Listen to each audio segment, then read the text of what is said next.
Bonjour à tous. Je suis Thibaut Détous, artiste chanteur, fonctionnaire dans le privé au port d'Abidjan, ex-enfant dans la rue pendant 10 ans.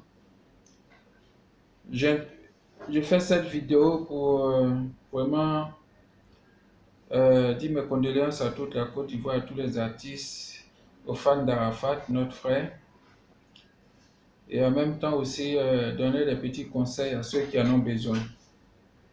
Voilà, parce que la sagesse ne se limite pas qu'aux vieillards, mais à ceux qui ont la tête pour réfléchir.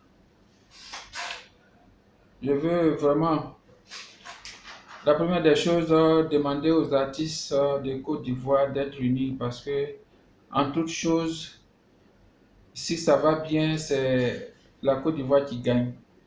Et si c'est gâté, et c'est la Côte d'Ivoire qui perd. Nous sommes tous dans le même bateau. Moi, j'ai vécu 10 années dans la rue. Des années 87, entre 86 et 87, j'ai commencé à vivre seul jusqu'à aujourd'hui.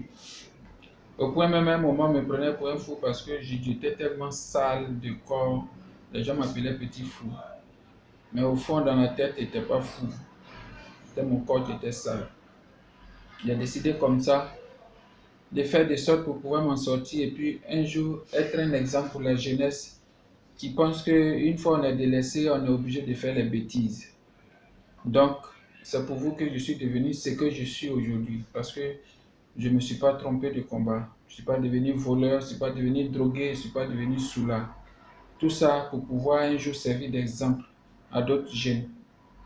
Aujourd'hui, Dieu m'a fait grâce, je travaille.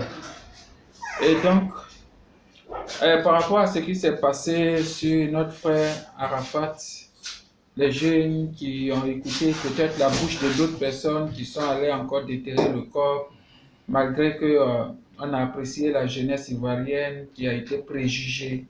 On disait qu'ils allaient tout cafouiller, au point même beaucoup ont eu peur d'aller au stade pour rendre hommage. Mais Dieu a fait grâce, les choses se sont bien passées. Les dernières personnes peut-être qui ont été intoxiquées, qui ont écouté la voix des ondits, ont mal réagi.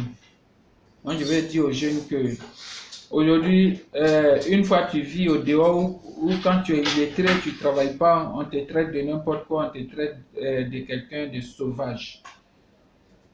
Ne donnez pas raison à ces gens-là qui préjugent toujours les gens. Moi, j'ai été taximètre pendant 3 ans. On disait qu'un taximètre, il fume forcément la drogue pour pouvoir veiller, il prend du café noir, il prend des doses. J'ai fait 3 ans dans une société de compteurs qui faisait la plus grande recette à Abidjan ici, ATS.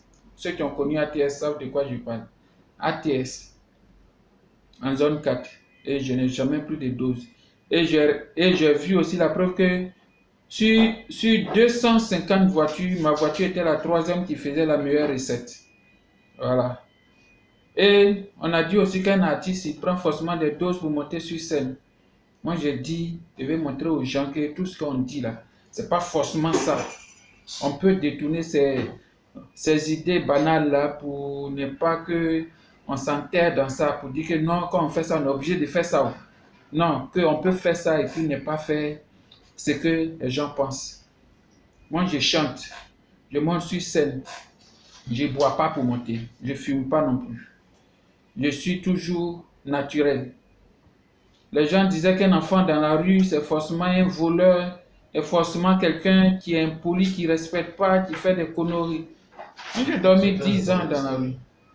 Et j'ai dit que je vais réaliser une chose. Dire aux gens que c'est que les gens disent toujours que quand tu fais ça, tu es obligé de faire ça. C'est faux. Et moi, je suis un témoignage. Moi, je suis un témoignage. Aujourd'hui, Dieu m'a fait grâce. Je travaille. Et depuis 15 ans, j'ai même été décoré par l'État de Côte d'Ivoire parce que j'ai eu plus de 15 ans à la CNPS. Et pour vous dire que quand on est délaissé ou quand on vit dans la rue, quand on vit au dépend de soi, on n'est pas obligé de faire des bêtises. Au contraire, il faut donner la honte aux gens qui pensent mal de nous là. et qu'on peut être encore mieux que eux-mêmes. Nous, on connaît l'amour. On connaît l'amour, on est sentimental aussi. On peut faire mieux que eux. Excusez-moi, je suis au travail, donc on est obligé d'entendre des bruits par-ci par-là. Donc je fais cette vidéo pour vraiment demander pardon aussi à ceux qui ont été offensés, qui se sont sentis offensés en tant qu'enfant dans la rue aussi, en tant qu'un artiste aussi, voilà.